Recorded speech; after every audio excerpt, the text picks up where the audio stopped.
Hey everybody, Foo Fighter 288 here. We're Eric Seidel of the Rebel Work on Hub Pages, Whiskey Boy 288 if you follow me on Twitch. Welcome to yet another episode of Nobody's Listening with Eric Seidel. Speaking of Twitch, funny you should bring that up. I was about to hop back on there to continue doing my Fallout 76 playthrough because apparently Fallout 76 has been free for the past week. And I didn't find out about that until yesterday. Also, kind of getting over a cold, so probably going to be doing a lot of hacking for the next 15 or so minutes. Been off for the last couple weeks, trying to get over some shit. As you know, emotional wise, I'm doing okay. I'm fine. But this of course is Halloween. Well, maybe not today. I think tomorrow it's officially Halloween. I know a lot of people celebrated it this past weekend because you know how people are. You know, they whatever the weekend is before or after that particular holiday, that's when they're going to go out and celebrate it.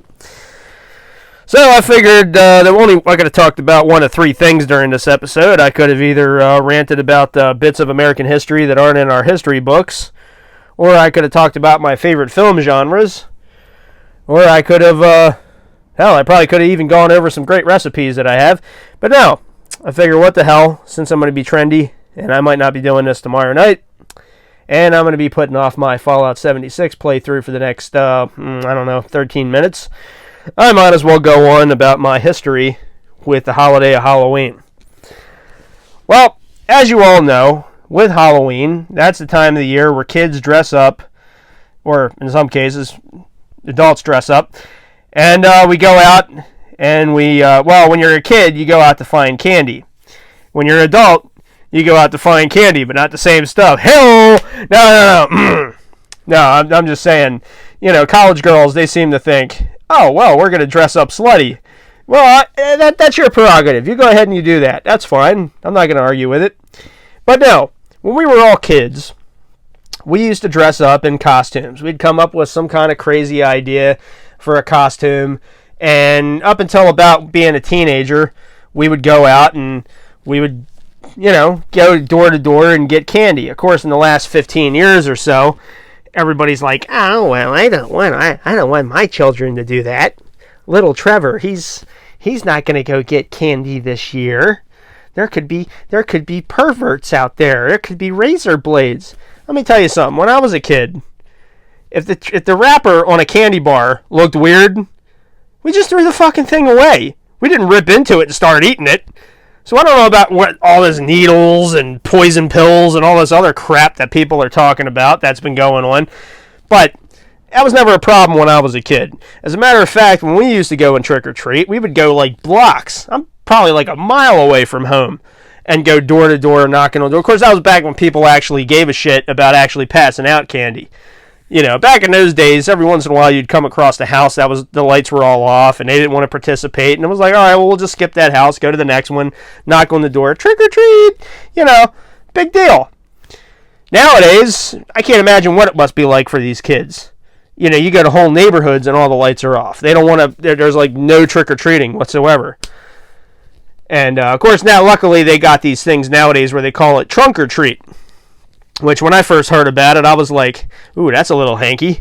But no, apparently what it is a parking lot where everybody pulls in and they park at the park and all the kids go around and they get candy from each of these trunks and everything. And that's cool, because that way the kids are still getting candy and, pretend everyone gets to celebrate the holiday and everybody gets to be like, oh, hey, wow, you're Iron Man. That's cool. You look great. And all that kind of stuff, It's important for kids to be able to go out on Halloween and be around other kids and not just be stuck on a game console or whatever, and not just be around other kids when you got like a book bag with you.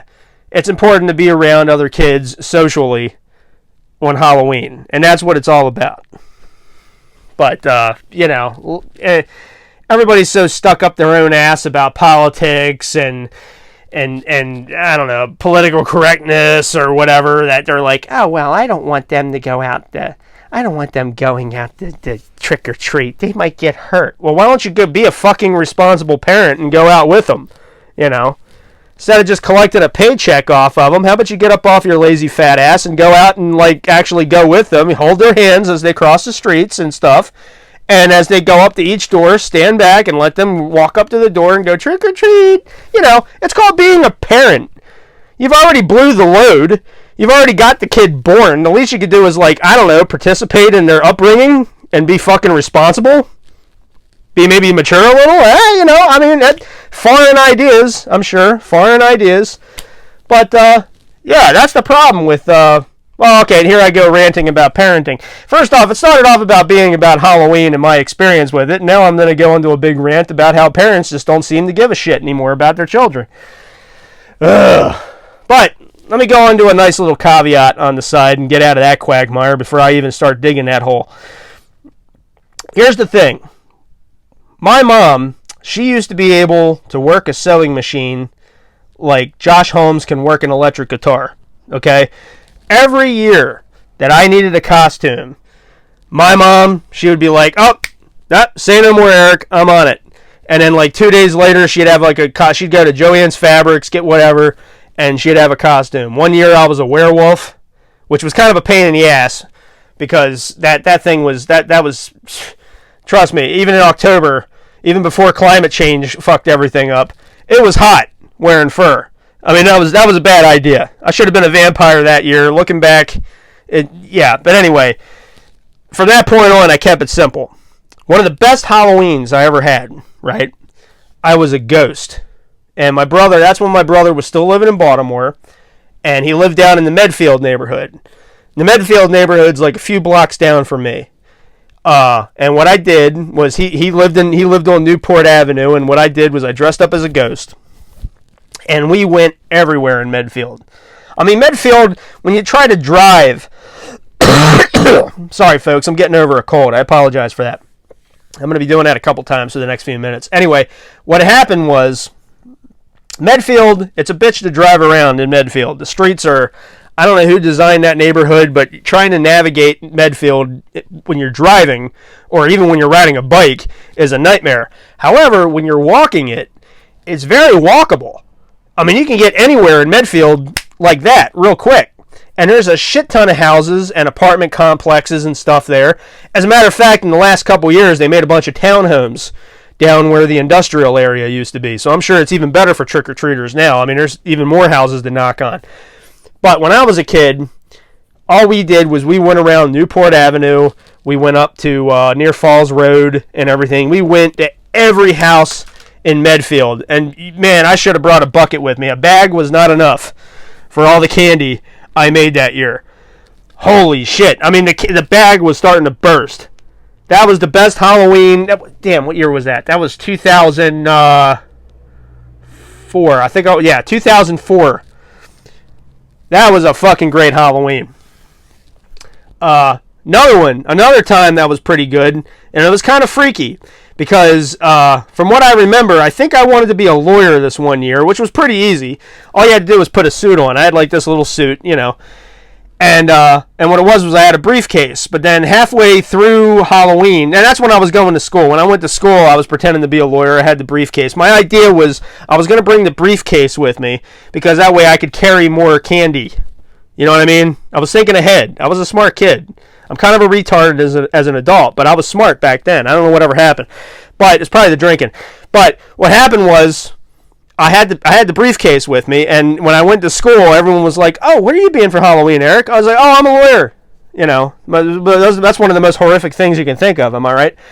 But I mean, that's like Nosferatu. That's disturbing, being a lawyer. Holy shit! But once I got home, damn it. Once I got home, what happened was, that was the year. It's a classic movie. It's called The Crow. That was the year that The Crow had come out. And my brother Ryan and my brother-in-law George both dressed up all gothy with like black jackets and what was it? My brother-in-law George, he had fake blood that he put in his teeth. Well, what happened was I think they were both going as the Crow that year, but they didn't coordinate and they didn't realize. Oh, you're going as the same thing I am. Oh shit! And at the last minute, one of them decided, oh no, I'm a member of Kiss, or I'm Dan Zig, I'm Glenn Danzig or something. I don't know what it was. And my sister Melissa, she was like she had like a tiara on. She was like she didn't put like a dress or anything on, but she had like a tiara on, and she was supposed to be like a fairy princess or something. And can you imagine that fucking crew going around door to door knocking on doors like, hey, trick or treat? You know, you got a guy in a suit, you meet a little kid in a suit. At that point, what I decided to be David Letterman, because I always liked David Letterman. You know, growing up, I know there was David Letterman, there was Jay Leno, but I always seemed to stay up late in order to watch at least David Letterman's antics, and Jay Leno, he was cool too, but I just liked the crazy shit that David Letterman did on his show, and all the little. It's almost like he was coming up with that show on the fly. You know, he had like the little Asian guy that was in the shop across the street, and Bill Murray would show up and do crazy shit, and they threw. It was all kinds of cool stuff was going on. Jay Leno, on the other hand, he had headlines, and that was about it. So, yeah, no offense to either one of them, but can you imagine that crew walking around? You had two guys that were basically goth-looking dudes, a fairy princess, and a little kid in a suit. Yeah. So yeah, that was that Halloween. But another great Halloween. I forget what the hell it was I was doing that year. Damn. But it was my cousin Ricky and Jennifer. I was over at Roland Park neighborhood. That was a haul. But damn, I forgot what the hell I was that year for Halloween. I think that year, I just said, the hell with it, I'm just going to be me, and I walked around with the coat on, and you know, because I was like 13, 14 at the time. And we just went door to door, because that's where all the big houses are, out there. And we went door to door, and yeah, I tell you what, those rich people, they were giving out full-on Snickers bars and Baby Ruths and Butterfingers. Look, if you guys ever want to go trick-or-treating, go to a rich neighborhood. All right? Seriously, anywhere where the houses are big, you go trick-or-treating out there. That's you know, well, that is if people still trick-or-treated. I think that, like I said at the beginning of the episode, I think that's kind of died out because everybody's all pussified nowadays, like with everything else, and they don't do that anymore. But luckily, they still got trunk-or-treat, and luckily the kids can still go to school and dress up and be like, oh, hey, wow, that's cool. You're whatever this year. That's great. That's a cool costume. Oh, yeah, you're that. That's great. You know, and that's what's really important is the socialness of Halloween. And, of course, then again, the candy. That's what's really, really important. But anyway, so, yeah, thank you for letting me talk your ear off, everybody, about Halloween. I was feeling nostalgic again, but this time I, didn't want to go on about, this is positive nostalgia, not like sad nostalgia. I mean, basically my mom, she was the reason why I was able to go out on Halloween, because she would make all these different, she'd just get the sewing machine. She didn't have to buy this stuff. She would just get the sewing machine out. A day later, boom, Eric, here's your Halloween costume. So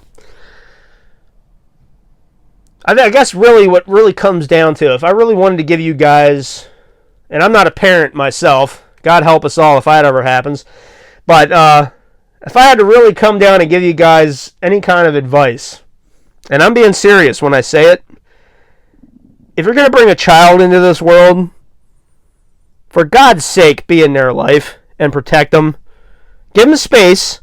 Don't overprotect them. Don't turn them into pussies. But be in their life. Listen to them. They got a problem? Hear them out.